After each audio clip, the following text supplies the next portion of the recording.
Ang nakaraan, makikita nga natin yung ginagamit niyang ATM para pang-utang. Samantala kawawa naman yung papa niya na nakahiga.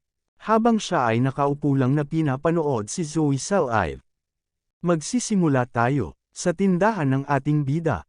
Sa loob nandun nga yung galit na si Yung Lee. Si Zack Lee nga ay napatingin lang sa taong sinasaktan ang mga babae. Pinapalapit nga siya ni Yung Lee para suntukin. Nang bigla niya namang sinuntok si Zack Lee. Pero makikita naman natin na parang baliwala lang kay Zack Lee yung pinakawalan niya na suntok. Kaya pa ubo-ubo pa siya, sabi niya try lang yun, parang warm up ba. Kaya inulit niya nang sinuntok si Zack Lee. Pero parang ang bagal lang para kay Zack Lee yung suntok niya. Kaya napatingin na lang si Yui Kim sa pinaggagawa ng boyfriend niya. Tinanong nga ni Zack Lee si Yui Kim kung magkaibigan ba sila ni Mira. Kaya sumagot naman si Yui Kim na hindi. Sinabihan niya nga si Yui Kim na wag niyang sabihin kay Mira na nakikipag-away siya. Kasi ayaw niyang malaman ito ni Mira. Naghanda na naman ng sumuntok si Yung Lee. Pero inunahan na siya ngayon ni Zack Lee, basag nga yung sunglasses niya. Nagulat yung bida natin pati na si Yui Kim. Habang nakatayo nga si Zack Lee. Agad nga na namang sumugod ito pero sobrang kawawa niya lang. Kahit isang kamay lang gamit ni Zack Lee na pangsuntok sa kanya. Napaisip nga si Yung Lee bakit hindi niya matamaan yung kalaban niya. Yung bida naman natin ay nagugulat sa mga bagong moves ni Zack Lee. Mas lumaki nga yung mata ng ating bida. Nung nakita niyang gumamit ng paa si Zack Lee tapos nakaside siyang sumuntok. Sapol nga sa mukha si Yung Lee dito. Kaya napalipad ito sa lakas ng suntok ni Zack Lee. Lumaki nga yung mata ng dalawa habang napanganga sa gulat. Sa isip nga ng ating bida mas malakas yung suntok na yon. Kasi napunta lahat ng bigat ni Zack Lee sa kamao niya. Makikita nga natin na nagpagulong-gulong sa sakit si Yung Lee. Habang pinapagalitan nga ni Zack Lee si Yung Lee dahil nanakit ito ng babae. Kaya sinabihan ni Zack Lee si Yui Kim na dapat walang makaalam sa nangyari ngayon. Habang yung bida natin napatingin na lang kay Zack Lee. Mukhang may bago na naman siyang magagaya na moves ngayon. Sa isang lugar nga na parang training ground, may makikita nga tayong bar dito. Si Basco nga yung nagbabuhat nito. Habang nakahiga mukhang training time niya ngayon. Habang lumuluha yung mata niya, may makikita nga tayong isang listahan, na mukhang pangangailangan ng isang matanda na nakahiga. Makikita nga natin si Zoe sa screen. Napapakagat nga sa kamay yung lalaking si Gangnam Lord sa sarap ng tinitignan niya. Habang sinasabi nga ni Zoe na tatapusan niya na muna yung live niya. Habang makikita naman natin yung Kuko Martin na naglalakihan. Kaya mas lalo nga na nasarapan yung lalaki sa nakita niya. Kaya mas ninanamnam niya yung kamay niyang malinis. Habang nakatingin sa computer, sabi niya pa gusto niya nang makita sa personal si Zoe. Kaya inaalam niya kung saang lugar ito nakatira. Nang makita niya na nga yung lugar, ngumiti nga ito na parang nasa heaven na siya. Kinahapunan makikita natin si Zoe na naglalakad. Habang napapangiti nga ito nung maalala niya yung pangalan ng ating bida. Hindi niya alam sa paglalakad niya nasa gilid niya na pala yung mukhang manyakis. Habang sabi pa nito sa wakas nahanap din kita. Sa gabi nga sa bahay ni Zoe. Habang nagbibihis tinatanong niya nga sa mama niya kung saan yung mga damit niya. Nakita niya nga na parang may kumuha sa mga damit niya. Makikita nga natin siya sa bintana na nagbibihis. Nasa labas naman yung lalaking mukhang natatae. Habang naninilip kay Zoe. Sa tindahan nga na pinagtatrabahoan ng ating bida. Habang nasa loob siya naiisip niya si Yui Kim. Sabi niya pa sa sarili ganun pala yung pagkatao ni Yui Kim sa mga taong matataba. Makikita naman natin si Gangnam Lord sa loob ng tindahan ng ating bida. Habang palagi nitong tinitignan yung cellphone niya.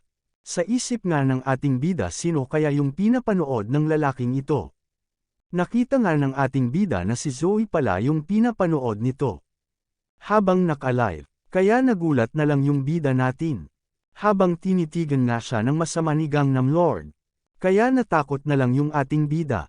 At agad na binigay yung binibili nito. Kaya agad namang kinutuban ng masama yung bida natin. Kaya palihim siyang sumunod kay Gangnam Lord. Sa dilim nga, makikita naman natin si Zoe sa labas habang may dala itong basura upang itapon. May kausap nga din ito sa cellphone. Agad nga siyang natakot dahil madilim daw dito. Nang paalis na nga siya may tumawag naman sa kanya. Kaya bigla siyang napalingon. Yung tumawag pala sa kanya ay si Gangnam Lord. Habang nakatayo ito at nagtatanong kung saan ang daan. Nang makita naman ito ni Zoe agad siyang natakot dito. Habang nakatingin nga si Gangnam Lord sa kanya na nakangiti. Si Zoe naman agad niyang sinabi na hindi niya alam ang daan. Bigla namang hamarang yung bida natin na mataba sa harap ni Zoe. Kaya nagulat na lang ito, habang sinasabihan niya si Zoe na tumakbo na. Dahil may masamang balak ang taong ito, makikita nga natin na may kutsilyo pala sa likod niya.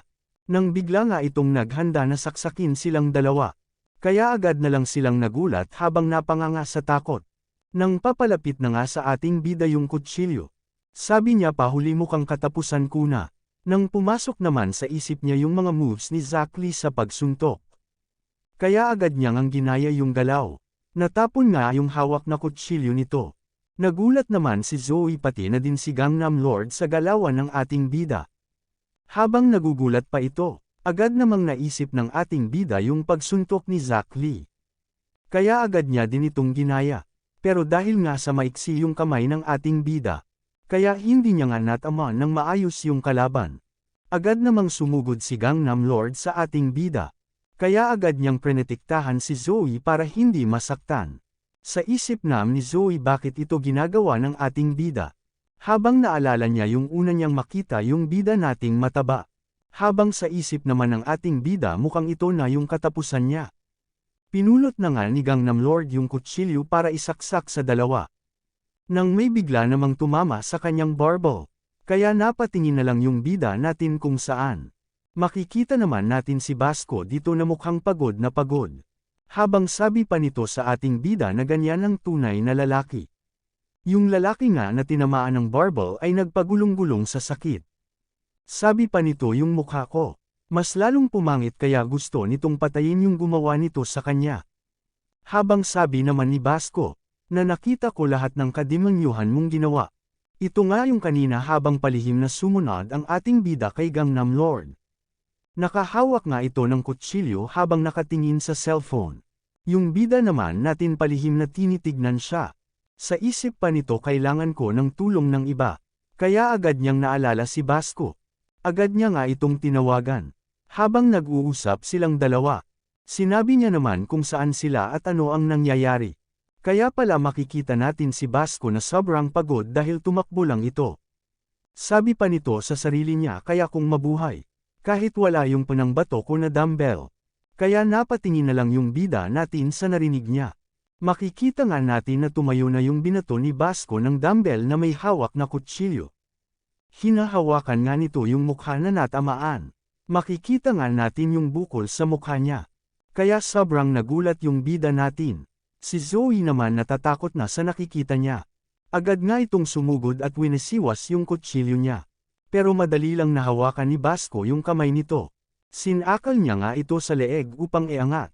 Habang hawak-hawak niya ito naghahanda naman siya para suntukin ito ulit. Nang bigla ngang may nagsalita sa may basurahan.